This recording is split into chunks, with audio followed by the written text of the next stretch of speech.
प्यारे बच्चों, आज के इस वीडियो में हम लोग पढ़ने वाले हैं 10वीं कक्षा अंग्रेजी के प्रथम लेसन, जिसका नाम है a letter to God. A letter to God यानी कि एक पत्र भगवान को, जिसे जी.एल. फुंटस ने लिखा है।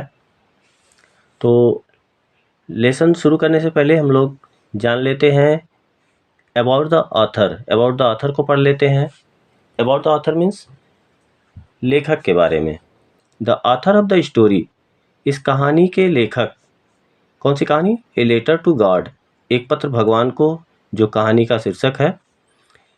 Is written by G L. Fuentes, G L. Fuentes के द्वारा लिखी गई है। He was one of the greatest writers of that time, वह अपने समय के, या कह सकते हैं वह उस समय के लेखकों में से एक महान लेखक थे। ही was one of the greatest writer of that time, वह उस समय के महान लेखकों में से एक थे।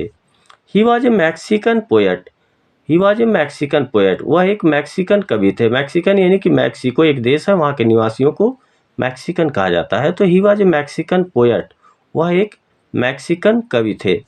नॉवलिस्ट, उपन्यासकार थे। एंड ऑल्सो जर्नलिस्ट, और पत्रकार भी थे।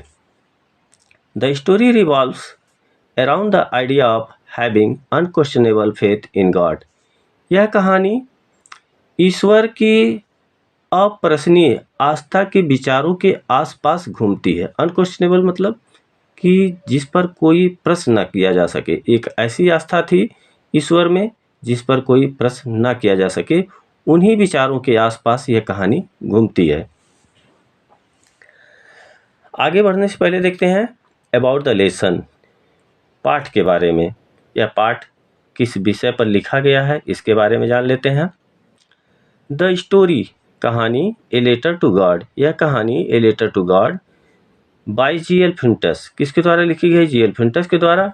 Depicts unwavering faith of a farmer, depicts चित्रित करती है unwavering faith of a farmer in God,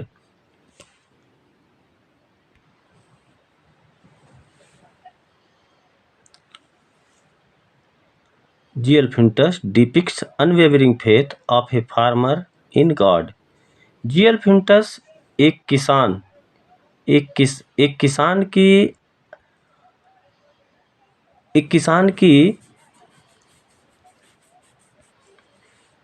की ईश्वर में अटूट आस्था का चित्रण करते हैं।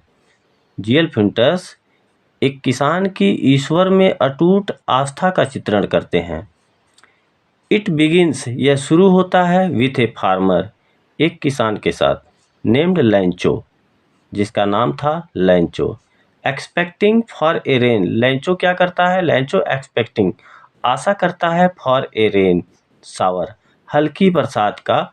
To nourish his field of corn, अपने अनाज के खेतों के पोषण के लिए हल्की बरसात की आशा करता है।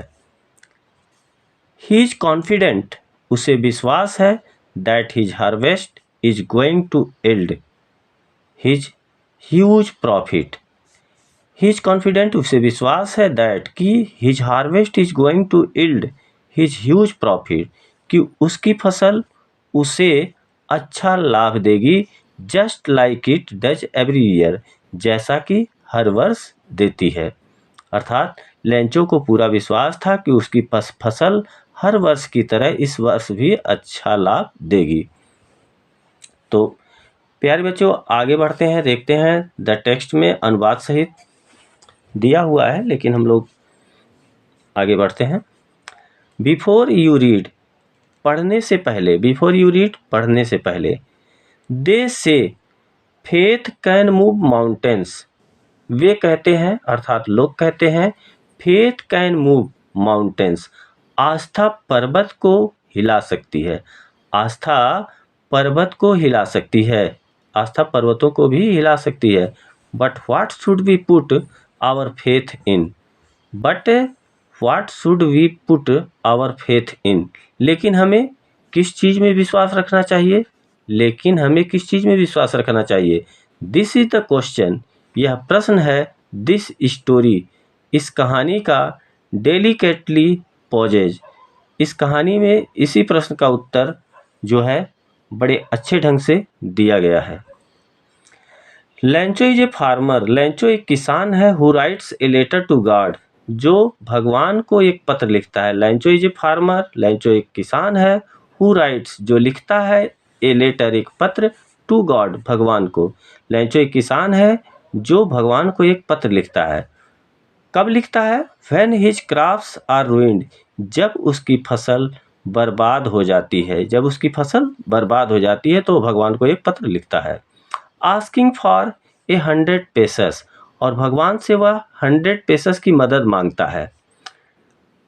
अब देखिए, does Lencho's letter reach God, यह सवाल उठता है, does Lencho's letter reach God, क्या लेंचो का पत्र भगवान तक पहुंचता है? Does God send him the money, क्या ईश्वर उसे रुपए भेजता है? थिंक, सोचो, what your answer to these questions would be, सोचो कि तुम्हारा यानी कि आपका उत्तर क्या होगा, इस प्रश्न का आपका क्या उत्तर होगा। एंड गेस, गेस मतलब अनुमान लगाओ, हाउ द स्टोरी कंटिन्यू, किस प्रकार से ये कहानी आगे बढ़ती है। Before you begin to read, before you begin to read, आपके पढ़ने से पहले ये कहानी किस तरह से आगे बढ़ती है, ये आपको अनुमान लगाना है। अब हम लोग सीधे चलते हैं लेसन पर, जहाँ से आपका लेसन शुरू होने वाला है। तो प्यारे बच्चों, आपका लेसन यहाँ से शुरू होता है। द हाउस, घर, the only one in the entire valley, the house वह घर, the only one in the entire valley, valley means क्या होता है? घाटी, इंटायर मीन्स संपूर्ण। द ओनली वन एकमात्र, इन द इंटायर वैली एकमात्र घर था पूरी घाटी में, पूरी घाटी में एकमात्र घर था। Sat on the crest of a low hill, sat on the crest of a low hill, एक निचली पहाड़ी की चोटी पर बैठकर, एक निचली पहाड़ी की चोटी पर बैठकर, फ्रॉम दिस हाइट, इस ऊंचाई से, वन कुड सी, कोई भी देख सकता था, the river and the field, नदी को, एंड द फील्ड, खेतों को, of ripe corn dotted with the flowers, किसे देख सकता था? नदी को देख सकता था, and the field of ripe corn dotted with the flowers, उस फसल को देख सकता था, अनाज की फसल को देख सकता था जो फूलों से लदी हुई थी। That always promise, that always promise, जो वादा करती थी, ए गुड हार्वेस्ट, एक अच्छी फसल का।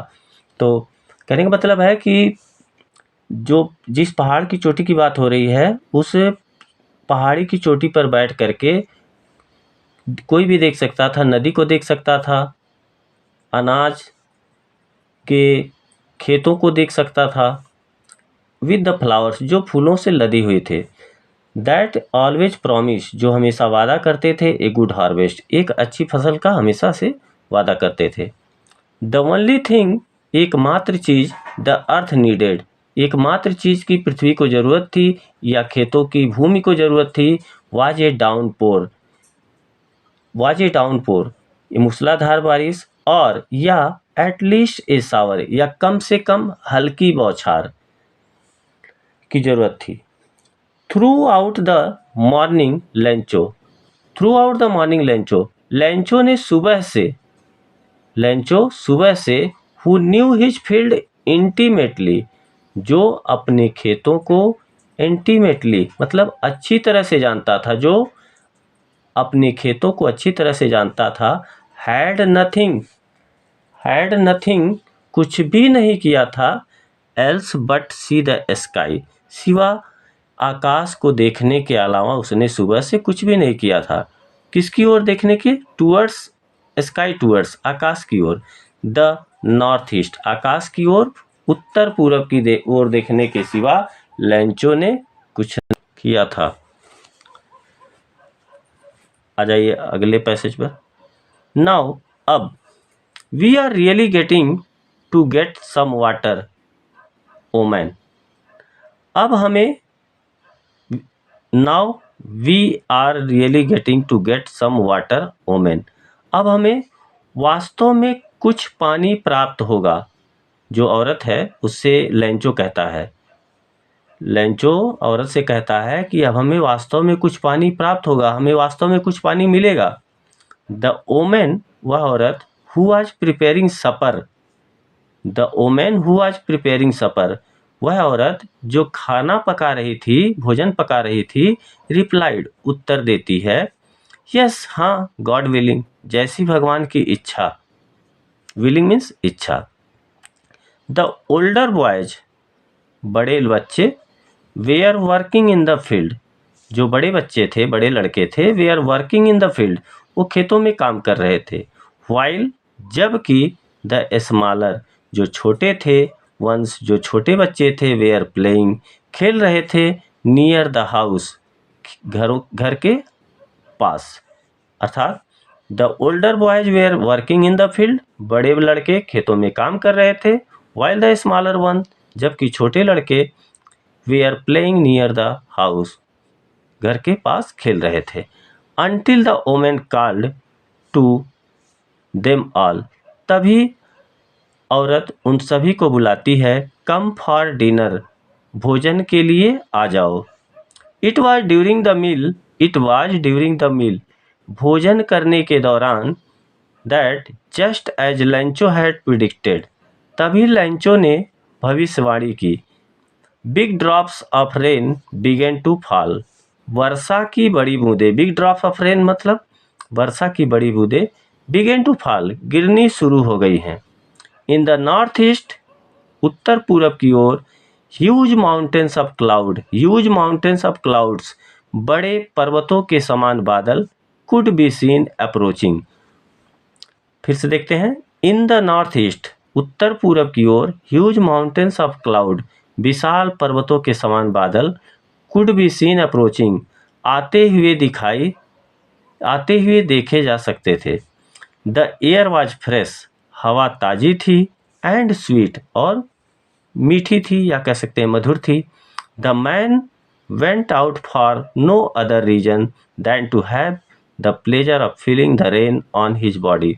The man went out for no other reason, वह आदमी मतलब कौन? लेंचो। वेंट आउट, बाहर निकला, फॉर नो अदर रीजन, अन्य किसी कारण से नहीं, देन, बल्कि, to have the pleasure of feeling the rain on his body, बल्कि अपने शरीर पर वर्षा के आनंद का अनुभव लेने के लिए। फिर से देख लेते हैं, then to have the pleasure of feeling the rain on his body, अपनी शरीर पर वर्षा के आनंद का अनुभव लेने के लिए बाहर निकला। And when he returns he exclaimed, and when he returned, और जब वह लौटा, ही एक्सक्लेम्ड, उसने बताया, जब वह वापस लौटा उसने बताया, these are not rain drops, क्या कहा देखिए, these are not rain drops, ये वर्षा की बूंदें नहीं हैं। These are not rain drops falling, ये वर्षा की बूंदें नहीं गिर रही हैं फ्रॉम द स्काई, ये आसमान से वर्षा की बूंदें नहीं गिर रही हैं। दे आर न्यू कॉइन्स, ये नए सिक्के हैं। लेंचो जब बाहर से आता है तो कहता है, क्या कहता है? These are rain drops falling, these are not rain drops falling, ये फ्रॉम द स्काई, ये आसमान से वर्षा की बूंदें नहीं गिर रही हैं। दे आर न्यू कॉइन्स, ये नए सिक्के हैं। The big drops are 10 cent pieces, the big drops are 10 cent pieces, and the little ones are 5, जो बड़ी बूंदें हैं वो 10 सेंट के सिक्के हैं, and the little ones are 5, और जो छोटे हैं वो 5 सेंट के सिक्के हैं। तो आगे बढ़ते हैं। विथ ए सेटिस्फाइड एक्सप्रेशन, संतुष्टि के भाव से ही regarded the field of ripe corn with its flowers, उसने देखा, ही रिगार्डेड, उसने देखा, किसको देखा? The field of ripe corn with its flowers, he regarded the field of ripe corn with its flower, उसने खेतों को देखा, उसने खेत को देखा, of ripe corn with the flower it's flowers, उसने फूलों और पके अनाज के खेतों को देखा। कैसे देखा? विथ सेटिस्फाइड एक्सप्रेशन, संतुष्टि के भाव से उसने अनाज के खेत और फूलों को संतुष्टि के भाव से देखा। Draped in A cotton of rain, जो वर्षा की चादर में लिपटे हुए थे। ड्रैप्ड मीन्स लिपटे हुए थे, इन ए कॉटन मतलब क्या होता है? पर्दा या चादर कह सकते हैं। Draped in cotton of rain, जो वर्षा के चादर में लिपटे हुए थे। जब भी आप देखिए तेज बारिश होती है या हल्की बरसात होती है तो दूर से देखने पे कैसा लगता है कि बिल्कुल जैसे वर्षा में लिपट गया हो। आगे देखिए, बट सडनली, लेकिन अचानक, a strong wind began to blow, एक तेज हवा बहनी शुरू हो गई। बट सडनली, लेकिन अचानक, ए स्ट्रांग विंड, एक तेज हवा बिगेन टू ब्लो, बहनी शुरू हो गई। And along with the rain, और वर्षा के साथ, very large hail stones began to fall. And along with the rain, वर्षा के साथ very large, बहुत बड़े बड़े हेल स्टोन्स मीन्स ओले, हेल स्टोन्स ओले गिरने शुरू हो गए। तभी क्या होता है? फिर से देख लेते हैं। But suddenly a strong wind began to blow, तभी क्या होता है? अचानक तेज हवा चलनी शुरू हो गई। And along with the rain, वर्षा के साथ, very large hailstones began to fall, बहुत बड़े बड़े ओले गिरने शुरू हो गए। These truly did resemble new silver coin. These truly did resemble new silver coin. ये वास्तव में नए चांदी के सिक्के के समान दिखते थे। जो कैसे दिखते थे? नए चांदी के सिक्के के समान दिखते थे। इतने बड़े बड़े ओले गिर रहे थे जो चांदी के सिक्के के समान दिखते थे। The boys exposing themselves to the rain, लड़कों ने अपने आप को एक्सपोज कर दिया था। लड़कों ने क्या किया था? अपने आप को एक्सपोज कर दिया था। अर्थात लड़के जो है क्या कर रहे थे? भीगते हुए कहाँ चले गए थे? बारिश में चले गए थे। Ran out to the collect the frozen pearls, ran out दौड़ते हुए बाहर निकले, to collect the frozen pearls, frozen means जमे हुए, पल्स मीन्स मोती। दौड़ करके कहाँ चले गए? जमे हुए मोतियों को इकट्ठा करने चले गए। Ran out to collect the frozen pearls, दौड़ करके बाहर चले जाते हैं क्या करने के लिए? कलेक्ट द फ्रोजन पल्स, जमे हुए मोतियों को इकट्ठा करने के लिए चले जाते हैं। It is really getting bad now, exclaimed the man. It is really getting bad now. अब यह बुरा हो रहा है। It is really getting bad now. अब यह बुरा हो रहा है। Exclaimed the man. किसने कहा? उस आदमी ने कहा। उस आदमी ने बताया। किस आदमी ने? लैंचो ने। लैंचो ने बताया It is really getting bad now. अब यह क्या हो रहा है? बुरा हो रहा है। I hope, मैं आशा करता हूँ, इट पासेस क्विकली, कि यह जल्दी गुजर जाएगा। आई होप, मैं आशा करता हूँ, इट पासेस क्विकली, यह जल्दी गुजर जाएगा। It did not pass quickly, यह जल्दी नहीं गुजरा, मतलब जो ओले गिर रहे थे वो जल्दी गिरने बंद नहीं हुए। फॉर एन आवर, एक घंटे तक। फॉर एन आवर, एक घंटे तक।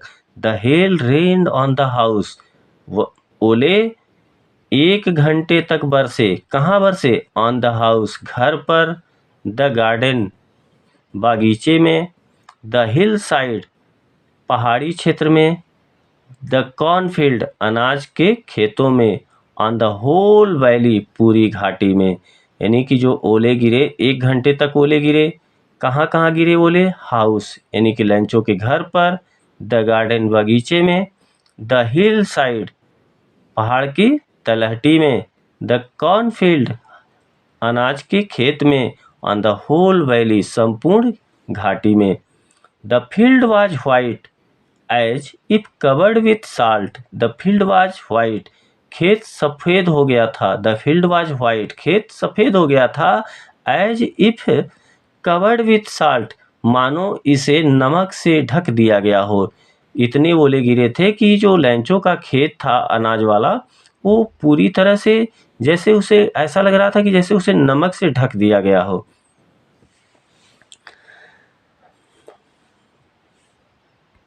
आगे देखते हैं। Sorry.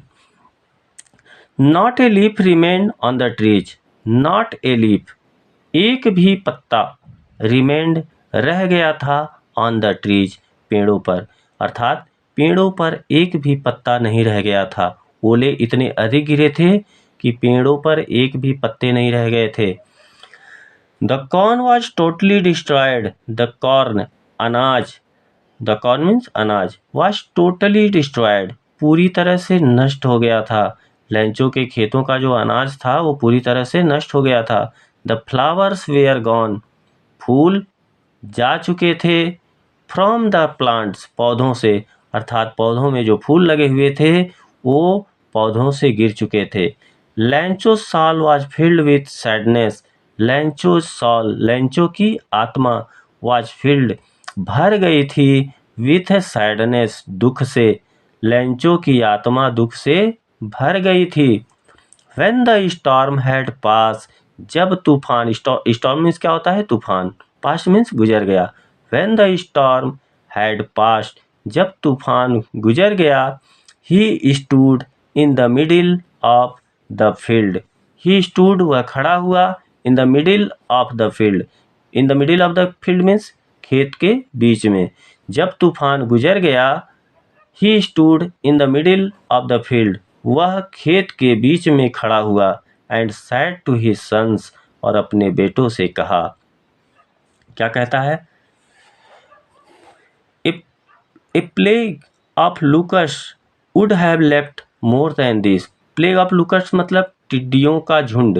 A plague of locusts means टिड्डियों का झुंड, would have left, छोड़ देता है, more than this, इससे कहीं ज़्यादा छोड़ देता है। अर्थात लेंचो कहता है कि टिड्डियों का दल, जो टिड्डी होते हैं धानों पर, धान की फसल को, गेहूं की फसल को बर्बाद कर देते हैं, तो उनका दल जब खेतों पर आक्रमण करता है तो उससे बहुत कुछ छोड़ करके चले जाते हैं, पूरी फसल नहीं बर्बाद होती है। लेकिन जो ओले गिरने से लेंचो की फसल बर्बाद हो गई थी, कुछ भी नहीं बचा था। वही बता रहा है कि ये plague of लूकस would have left more than this, टिड्डियों का दल इससे कहीं ज़्यादा छोड़ देता है।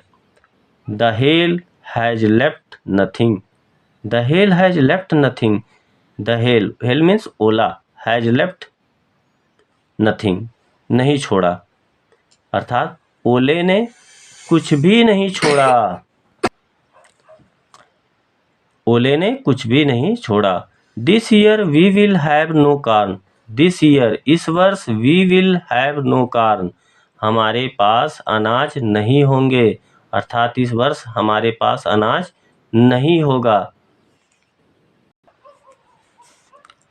That night was a sorrowful one, that night, वह रात, वाज, दैट नाइट मीन्स वह रात, वाज ए सॉरोफुल वन, एक दुखद रात थी, वह रात एक दुखद रात थी। All our work for nothing, all our work, हमारी सारी मेहनत या हमारा सारा काम, फॉर नथिंग, फॉर नथिंग मतलब कुछ भी नहीं रहा, अर्थात यहाँ पे लेंचो कहना चाह रहा है कि all our work for nothing, अर्थात हमारी सारी मेहनत क्या हो गई? बेकार हो गई। There is no one who can help us, there is no one, कोई नहीं है, हु कैन हेल्प अस, जो हमारी मदद कर सकता है, कोई नहीं है जो हमारी मदद कर सकता है। We shall all go hungry this year, we shall all go hungry this year, हम सभी इस वर्ष भूखे रहेंगे, हम सभी इस वर्ष भूखे रहेंगे। आगे देखते हैं बच्चों। तो लेंचो क्या कहता है? हम सभी इस वर्ष भूखे रहेंगे। आइए आगे देखते हैं। But in the heart of all, but in the heart of all who lived in that solitary house in the middle of the valley, लेकिन, but in the heart of all, लेकिन, in the heart of all, एक एक करके देखते हैं। But in the heart of all who lived in that solitary house, लेकिन उन सभी के हृदय में who lived in that solitary house, जो उस अकेले घर में रहते हैं in the middle of the valley, घाटी के बीच में, उन सभी के हृदय में जो घाटी के बीच घर में एक अकेले घर में रहते हैं, there was a single hope, उनके लिए एकमात्र आशा थी, हेल्प फ्रॉम गॉड, ईश्वर से मदद, कि उनको ईश्वर से मदद, बस एक ही उम्मीद थी उनके लिए कि ईश्वर उनकी मदद करे। Don't be so upset, don't be so upset, परेशान, इतना परेशान मत हो, इतना अधिक परेशान मत हो, इतना अधिक मत घबराओ। Even though this seems like a total loss, even though this seems like a total loss,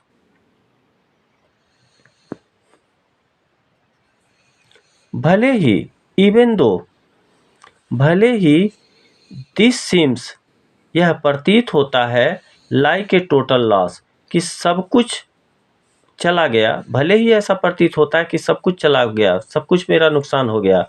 remember, याद करो, no one dies of hunger, कोई भी भूख से नहीं मरता है। लैंचो अपने आप को समझाता है कि कोई भी भूख से नहीं मरता है।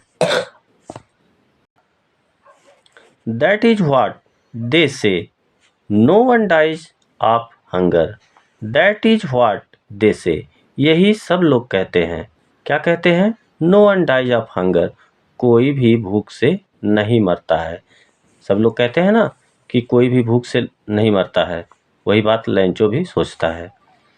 ऑल थ्रू द नाइट, सारी रात, ऑल थ्रू द नाइट, सारी रात, लैंचो थॉट, लैंचो ने सोचा, only of his one hope, मात्र अपनी एक आशा को। लैंचो पूरी रात मात्र अपनी एक आशा के बारे में सोचता है। कौन सी आशा? द हेल्प ऑफ गॉड, ईश्वर की सहायता, ईश्वर की मदद, उसी आशा के बारे में सारी रात लैंचो सोचता है। हुज आइज, जिसकी आँखें, as he had been instructed, as he had been instructed, had been instructed, as he had been instructed, जैसे कि वह निरीक्षण करती हैं, सी एवरीथिंग, सब कुछ देखती हैं, इवन, यहाँ तक, what is deep in one's conscience, कि किसी की अंतरात्मा में क्या है, यहाँ तक भी देख लेती हैं कि किसी के अंतरात्मा में क्या है। किसकी निगाहें? ईश्वर की। हुज आइज, जिसकी आँखें, as he had been instructed, जैसा कि वो निरीक्षण करती हैं, सी एवरीथिंग, सब कुछ देखती हैं, इवन, यहाँ तक, what is deep in one conscience, what is deep in one's conscience, किसी की अंतरात्मा में क्या है यह भी देख लेती हैं। किसकी आंखें? ईश्वर की आंखें। आगे देखते हैं। लैंचो was an ox of a man, लैंचो was an ox, लैंचो एक बैल था, ऑफ ए मैन, एक आदमी, मतलब बैल की तरह, लैंचो एक बैल की तरह था।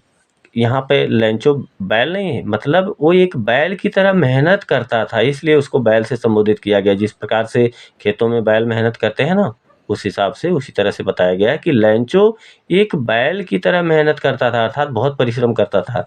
Working like an animal in the field, खेतों में जानवर की तरह काम करता था। Working like an animal in the fields, खेतों में जानवर की तरह काम करता था। बट स्टिल, लेकिन फिर भी, ही न्यू, वह जानता था, हाउ टू राइट, कि कैसे लिखा जाता है। भले ही लैंचो खेत में जानवर की तरह काम करता था, लेकिन वह जानता था कि किस प्रकार से लिखा जाता है। द फॉलोइंग संडे, अगले रविवार को, एट डे ब्रेक, सुबह में जल्दी, he began to write a letter, he began to write a letter, उसने एक पत्र लिखना शुरू किया, विच ही हिमसेल्फ, जिसे वह स्वयं, विच ही हिमसेल्फ, जिसे वह स्वयं वुड कैरी ले जाएगा to town, would carry to town and place in the mail, जिसे वह क्या करेगा, स्वयं ले जाता है, वुड कैरी उसे स्वयं ले जाता है टू टाउन, कहाँ, कस्बे में या नगर में, and place in the mail और डाक में डाल देता है। It was nothing less than a letter to God, यह एक it was nothing less than a letter to God, यह परमात्मा के लिखे गए पत्र से भी कुछ कम नहीं था, अर्थात वह ईश्वर के लिखे गए पत्र से कुछ कम नहीं था।